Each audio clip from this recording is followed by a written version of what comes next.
Ladies, you don't have to add tea to every drink. If you don't like tea, it's okay. There's other ways to getting your caffeine intake, your energy, and that is with LiftOff.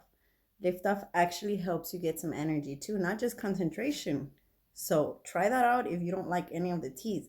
Si no te gustan los tés, no hay problema. No tienes que tomar el té en cada bebida. Le puedes echar LiftOff. Ese también te da energía, no nada más es para concentración. Y sabe bien rico. Cálalo.